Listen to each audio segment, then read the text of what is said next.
Aïe, j'espère que vous allez bien et je vous retrouve aujourd'hui dans cette nouvelle vidéo. Je suis vraiment trop contente parce que je voulais sincèrement vraiment vous la tourner. La semaine dernière, vous avez vu ma vidéo, je vous invite à aller la voir.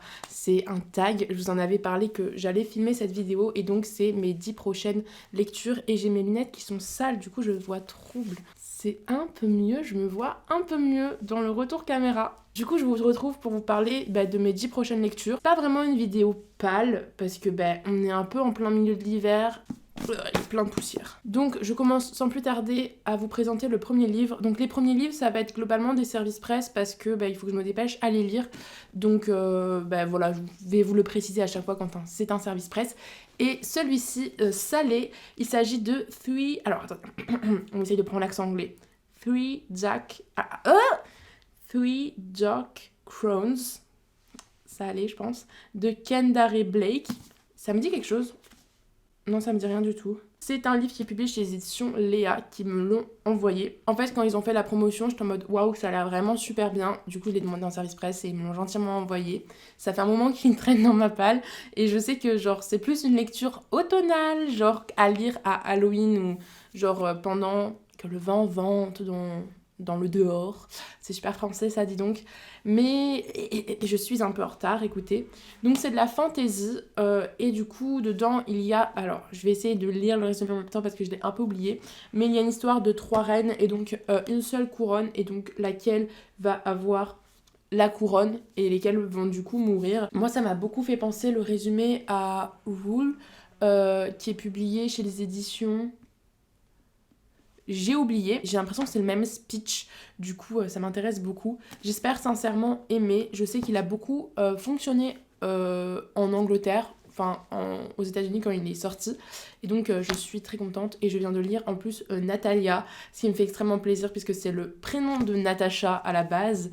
Natasha dans les Marvel, Black Widow, et je voue un petit peu une passion pour elle. Ah, du coup, ça me donne encore plus envie de le lire, vraiment juste pour un prénom. Sauvez-moi, s'il vous plaît. Du coup, voilà une de mes prochaines lectures. J'ai vraiment super hâte de le lire en vrai, parce que vraiment, il me hype de ouf. Et je trouve que c'est une bonne chose, parce que j'ai l'impression que tout le monde a sorti sa chronique au même moment. Et parce que j'ai vu que des photos de ce livre sur Instagram, et je trouve ça nul de tout le temps sortir... Bon, faites ce que vous voulez, mais que les maisons d'édition, là j'ai pas de restriction sur le temps par rapport à sortir ma chronique, mais je trouve ça un peu bidon que toutes les chroniques sortent en même temps, parce que moi personnellement quand j'ai tout le temps le même livre sur ma page Instagram, ça me donne plus envie de le lire. Et donc moi je suis de ces personnes qui lisent 6 mois plus tard un livre qui était en tendance. Du coup Erin est là pour vous sauver de cet amas, cette vague, et peut-être que je vais vous redonner envie de lire ce livre, on ne sait jamais. Ensuite la prochaine c'est encore un service presse, m'a envoyé les éditions Sarbacane. C'est Violette Hurlevent et le Jardin Sauvage. Vous allez comprendre pourquoi j'ai reçu le tome 1 qui est sorti en 2019 il me semble. Donc il est sorti ce n'est pas écrit. Il est écrit par Paul Martin et JB Bourgeois. Déjà c'est une grosse brique, je m'y attendais pas quand je l'ai reçu. Je ne connais pas trop le résumé, mais j'en ai entendu parler et il m'intéressait beaucoup. Il était dans ma wishlist et du coup j'ai profité de pouvoir le recevoir en service presse de la part de Sarbacane. Il me donne super envie et j'ai vraiment hâte de voir ce que c'est ce jardin. J'espère que ça va être un roman assez contemplatif avec une bonne atmosphère, parce que vous savez que c'est des lectures que j'apprécie énormément. Je vais vous lire le résumé quand même, parce que on va pas faut que je fasse mon métier de booktubeuse, qui n'est pas du tout un métier, mais mon travail quoi. Nul ne sait quand le jardin sauvage est né. Violette Hurlevent y entre le jour où elle doit s'échapper en urgence de la maison de sa mère. Elle découvre alors un univers immense, peuplé de créatures étranges. Ici les loups parlent, les pierres s'animent, et le temps s'écoule selon d'autres lois. Mais la beauté du... Putain, je sais pas pourquoi, j'arrive pas à parler. Mais la beauté du jardin sauvage cache de nombreux périls. Avec son chien Pavel, aussi courageux que gourmand, Violette va devoir affronter une menace bien plus terrible que les problèmes qu'elle voulait fuir. C'est un roman jeunesse qui est illustré. Les illustrations sont trop belles, je vous laisse voir.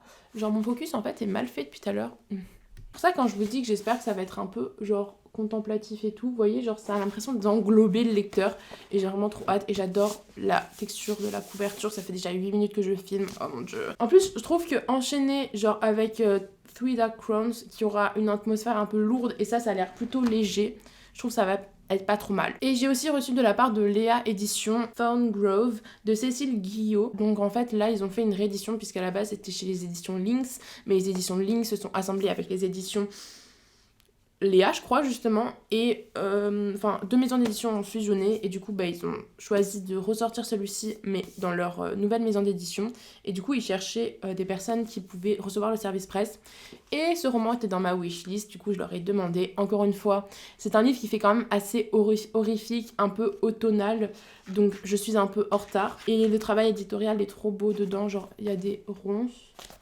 et à chaque nouveau chapitre aussi, regarde comment c'est trop joli. Enfin, j'ai trop hâte de le lire. Et du coup, j'avais encore un livre sombre après. Thorngrove, sa forêt d'épines, son manoir abandonné, sa légende noire, ses jumelles maudites. Enfin, vraiment, ça a l'air d'être typiquement le genre de livre que j'aime. J'espère vraiment aimer. Et il faut vraiment que je le lise. Genre, je vais pas le lire en été. Genre, c'est pas un livre que tu lis en été, ça. Genre, il faut qu'il fasse pas beau, vous voyez. Mais il pleut pas en ce moment, d'ailleurs, ça m'énerve. Du coup, j'enchaîne ensuite avec, tadam, le tome 2 de Violette Hurlevent. Et donc, c'est Violette Hurlevent et les fantômes du jardin. Donc du coup c'était par rapport à la sortie du tome 2 que j'ai demandé le tome 1. J'ai dit oui, alors le tome 2 voilà il m'intéresse, mais j'ai pas lu le tome 1, est-ce qu'il serait possible de le recevoir?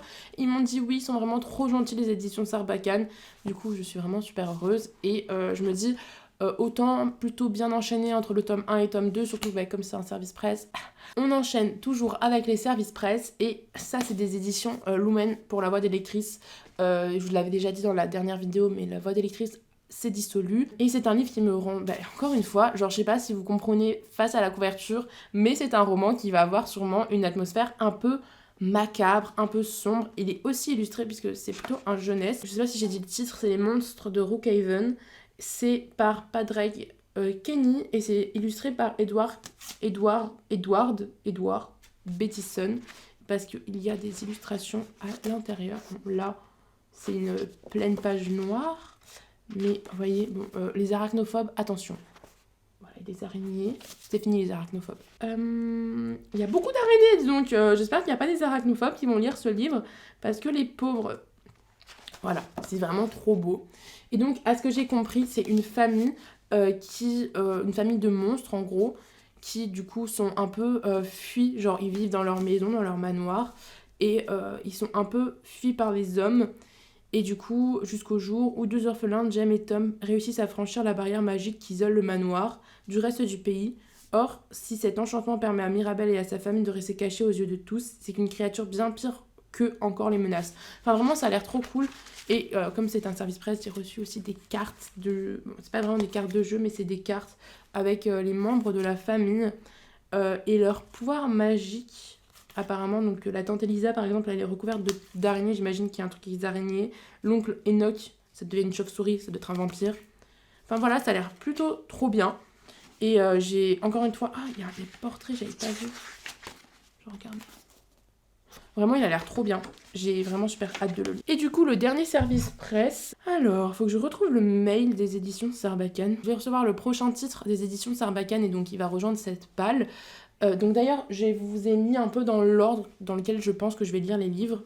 Et donc, il s'agit de Sous-sol de Martine Pouchant. C'est des personnes à la suite d'une catastrophe planétaire qui vont vivre dans le sous-sol avec leur famille. Et du coup... C'est un peu genre du post-apo, et j'adore, enfin les éditions Sarbacane, quand ils sortent un peu du contemporain, j'aime beaucoup. J'avais lu La Honte de la Galaxie, Félicratie, par exemple, qui était vraiment super chouette. Et du coup, ils vont remonter en haut, mais qu'est-ce qui va se passer quand ils vont remonter en haut? Genre quelque chose comme ça. Et genre vraiment, ça a l'air trop bien, je vous mettrai la couverture. J'ai hâte de le lire, surtout que en ce moment j'ai quand même envie de lire du post-apo, ça fait pas mal de temps que j'en ai pas lu. Et ensuite on passe enfin à mes lectures personnelles, yay! Là en fait je me débarrasse de tous mes services presse, c'est pas que j'ai pas envie de les lire, c'est que du coup genre je me dis comme ça après t'es tranquille, t'as fini tous les services presse que tu dois finir depuis 3 mois, et après tu peux te concentrer sur tes lectures personnelles. Et du coup, en ce moment, j'ai une très très forte envie de lire de la romance, avec un peu de spicy dedans, on va pas se cacher. Du coup, j'ai celui-ci qui traîne dans ma palle, il s'appelle Secret défense d'aimer numéro 1. Et ça me change parce que, donc c'est de Axel Auclair et c'est publié chez les éditions Hugo Poche. Et ça va me changer puisque c'est pas une romance comme les autres, enfin c'est une romance entre un militaire et une jeune militaire. Et ça a l'air vraiment super bien. Au niveau du comédie romantique, pourquoi comédie romantique? Je crois que c'était spicy ça. Bon, il y a 2 femmes sur 3. Donc je sais pas trop à quoi ça signifie. Mais voilà, j'ai vraiment hâte de le lire. Vraiment, à chaque fois je le vois, je suis en mode non, Erin, lis tes services presse avant de te pencher vers lui. Tu résistes. Du coup, j'ai vraiment envie de lire des romances. Et voilà, celle-ci. J'hésitais entre elle et London and Shay, mais je me dis, celle-ci, elle est depuis plus longtemps dans ma palle. Tu la lis, Erin. Que tic-tac. Après, je me dis, pourquoi ne pas lire le tome 2 de Grisha, donc le dragon de glace de Lee Bardugo. Je vous en ai parlé dans la vidéo précédente et plusieurs fois. Je la note pour l'envoyer ensuite à Emma, lectrice intemporelle sur Instagram, qui la note à son tour et qui me le renvoie. Oui, Emma, j'ai pas mis Red Queen parce que quand je l'ai vu, j'étais en mode oui, mais il faudrait quand même que je lise Grisha. Et genre, j'ai trop peur. Oh, il y a mon voisin.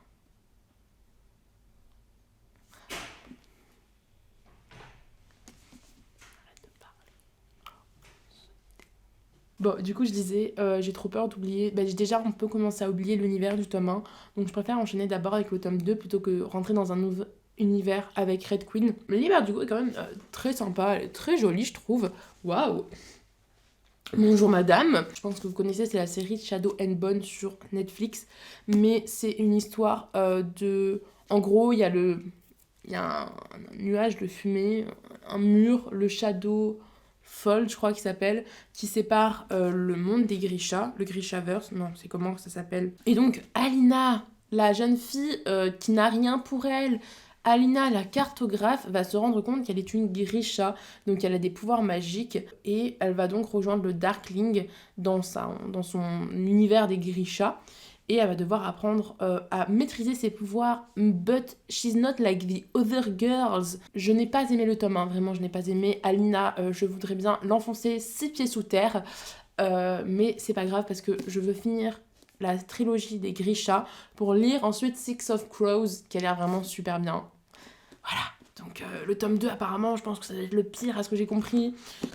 C'est pas grave, dans mes annotations ça va être rigolo parce que je vais faire que me plaindre de Alina et fangirler sur le Darkling qui est un de mes book boyfriends.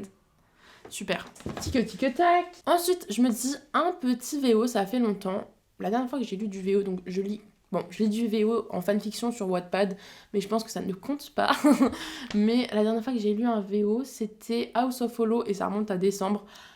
Non, même novembre. Je crois qu'il est dans mon bilan de novembre. Ou alors je l'ai vraiment... Ouais, novembre.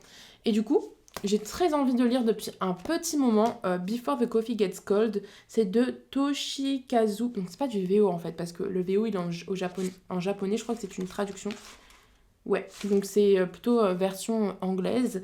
C'est de Toshikazu Kawaguchi. Je pense que je ne prononce pas très bien.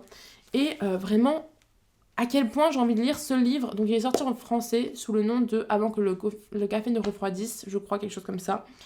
Et en fait, bon, la couverture française, je crois que je la préfère, mais c'est pas grave. On fait abstraction. D'ailleurs, il y a un tome 2 qui est sorti. Bon, Erin dit le résumé. En fait, c'est un café dans lequel vous commandez un café et le temps que le café refroidisse, vous pouvez replonger dans un de vos souvenirs. Et du coup, ben... voilà pour le speech, je sais pas trop ce qui va se passer ensuite. Ça a l'air tellement intéressant. Waouh, comment j'ai envie de le lire, genre vraiment beaucoup. Ça va nous plonger dans le Japon. J'ai lu là, genre riz au curry, et à quel point ça me donne envie de manger et de lire ce livre. C'est loin dans ma palle, mais on fait genre c'est pas grave, tout va bien. Et ensuite, un roman que vous attendez tous sûrement que je lise, que je dois lire depuis des années, des mois, des lustres, des décennies. Oui, messieurs, dames, je vais peut-être enfin lire Hunger Games. Waouh! On ne le présente plus. C'est écrit par Suzanne Collins et publié chez PKJ. Il faut que je lise. Pourquoi je ne le lis toujours pas? Je ne sais pas. Je n'ai pas la réponse. Surtout que c'est un livre qui va se lire tellement vite. Tellement vite. Et je sais que ça va me plaire parce que j'adore les films. Et je me retiens de regarder les films, de regarder les films. Parce que je me dis, Erin, t'as les livres dans ta palle. Regarde pas les films. Genre, j'ai vraiment en plus 1, 2, 3 et j'ai le préquel. Qu'est-ce que j'attends? Je sais pas. Bon, du coup, Hunger Games va sûrement être lu. J'espère vraiment en mars, je le lis. Bon, peut-être en avril, parce que le temps que je lise tout ça.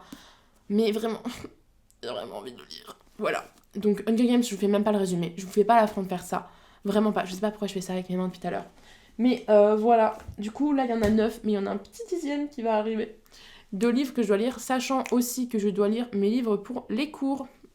Je dois lire Frankenstein de Mary Shelley, je crois. D'ailleurs, à quel point j'ai dû résister de ne pas acheter l'édition suprêmement trop belle de chez Brajlon en hardback à 19 €. J'étais en mode, bon, Erin, tu l'achètes pas. Et je me suis dit, Erin, si c'est le même traducteur, si c'est la même traduction, tu t'en fous, tu l'achètes. C'était pas la même traduction que la prof demandait. Du coup, j'ai pris l'édition à 2,50 €. Ouais, super. Mais si j'aime bien, je pense que je vais acheter ma belle édition parce que vraiment, comment ça me tente. Je suis vraiment à ça de l'acheter. J'ai ça à lire pour les cours. J'ai un Marie Condé, genre coup, c'est l'anir coupé, je crois, quelque chose comme ça. C'est l'anir coupé. Ça ne me tente absolument pas. Je veux vraiment juste lire Frankenstein. J'ai des contes de Perrault à lire, ça a l'air trop bien ça. Vraiment, comment je vais lire tout le livre, je m'en fiche. Je lis tous les contes parce que ça fait des années que je veux lire les vrais contes. Et je pense que je m'achèterai des contes de Grimm après. Et j'en ai d'autres, mais c'est pas grave. Bon, bref. Voilà, n'hésitez pas du coup à me dire dans les commentaires quelles sont vos prochaines lectures, genre votre prochaine lecture de planifier. Voilà, ça m'intéresse vraiment énormément.